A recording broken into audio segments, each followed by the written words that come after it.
নিজের ছাদের ডেকোরেশন যেহেতু নিজেই সব করেছিলাম, তাই আগের দিন কিছুটা কাজ এগিয়ে রেখেছিলাম, আর যেটুকুনি বাকি ছিল ওই দিন সকালেই কমপ্লিট করেছিলাম। তো হ্যালো এভরিওয়ান, গুড মর্নিং, আমি Ankita, welcome to my new video. দিনটি ছিল রবিবার 8ই জুন। বাবা মার তরফ থেকে দেওয়া আমার 9 মাসের স্বাদ ঘরোয়াভাবেই হয়েছিল, তেমন কাউকে বলা হয়নি। আর যেহেতু আমি প্রেগনেন্সির প্রথম থেকেই আমি বাপের বাড়িতেই আছি, তাই শ্বশুর বাড়ি থেকেও 5 মাসের স্বাদটা এখানেই দিয়ে গেছিল। আমার শ্বশুর বাড়ি থেকে নিয়ম আসছে শ্বশুর বাড়ি থেকে 5 মাসের স্বাদ দেওয়া হয়। তখন তেমন সাজানো হয়নি, তাই ইচ্ছা ছিল 9 মাসের স্বাদে একটা ছোট্ট করে ডেকোরেশন করে ফটোশুট করব, কিন্তু যা ভেবে রেখেছিলাম তার কিছুই হয়নি। ওই জন্যই বলে আগে থাকতে কিছু ভেবে রাখতে নেই, যা ভেবে রাখবো ঠিক তার উল্টোটাই হবে। আমার ডেকোরেশনও কমপ্লিট হয়ে গেছিল, আর ওইদিকে সৌতিকও চলে এসছে। মার একটা পার্সেল এসেছিল, সেটাই আনতে গিয়েছিল, এখন আনবক্সিং করছে। ওই দিনই ছিল যত সমস্যা। 9 মাসের লাস্ট ইউএসজিও ওই দিনই করতে হয়েছিল। আমার করার কথা ছিল বুধবার, ডাক্তার ইউএসজি করে ওই 8 তারিখেই লাস্ট আসবে, তারপর আর 1 মাস আসবে না, যার জন্য তাড়াহুড়ো করে ওই দিনই করতে। আর আমার ইউএসজি টাইম ছিল 3:30, সেই মতো আমি ভেবে রেখেছিলাম তার আগেই সবকিছু হয়ে যাবে,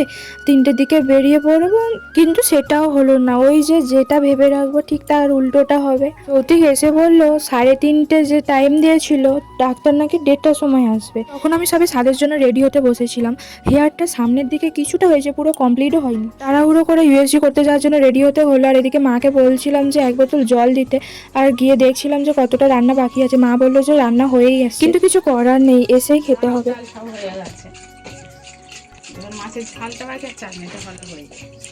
বেরিয়ে পড়লাম ইউএসজির জন্য।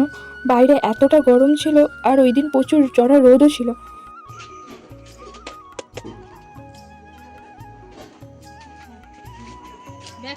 ব্যাগে কিছু নেই।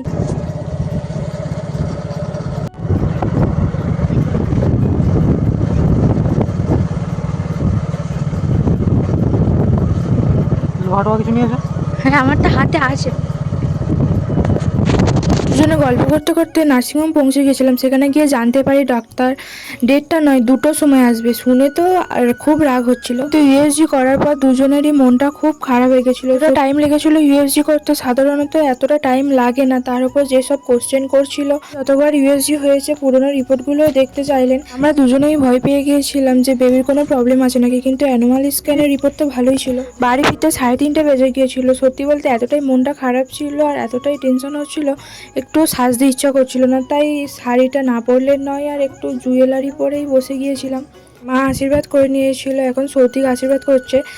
আর এতটাই দেরি হয়ে গেছিল যে কিছু খেতেই ইচ্ছা করছিল না, তেমন কিছুই খেতে পারিনি, অল্প করে খেয়েছিলাম। দুজনে ফটোশ্যুট করবো ভেবেছিলাম, সেটাও আর হলো না। থালা চারিদিকে ফুল দিয়ে সাজাও বলে ফুলও কিনে আনলো, কিন্তু একদম সাজাতেও ইচ্ছা করছিল না। যেগুলো পরেছিলাম সেইগুলোই গুছিয়ে রাখছিলাম, আর মনটা এতটাই খারাপ ছিল। আর আমার যেহেতু বাইকর্নার ইউটেরাস প্রথম থেকেই রিস্ক ছিল, আর ইউএসজি রিপোর্টে বেবির কোনো প্রবলেম ছিল না, ঠিকই প্রবলেমটা আমারই ছিল।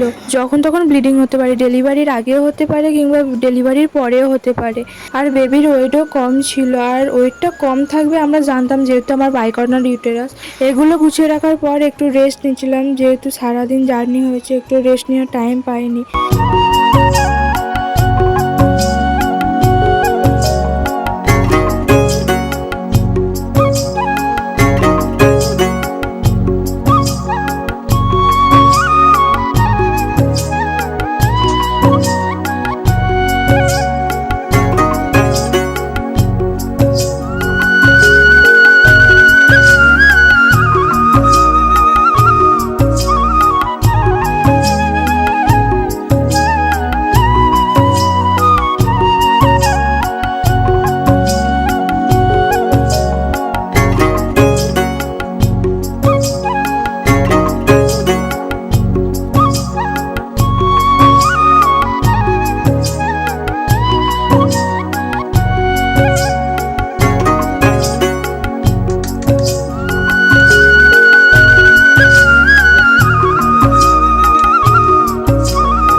রেস্ট নেওয়ার সময় হঠাৎই বুঝতে পারি ওয়াটার ব্রেক করছে, আর অনেকটাই রাত হয়ে গেছিলো, তখন গাড়িও পাওয়া যাচ্ছিল না। ওই 8টা সাড়ে 8টার মতন হবে। যতজনকেই ফোন করা হচ্ছে সবাই বলছে গাড়ি তুলে দিয়েছি, বের করতে পারবো না, রাত হয়ে গেছে।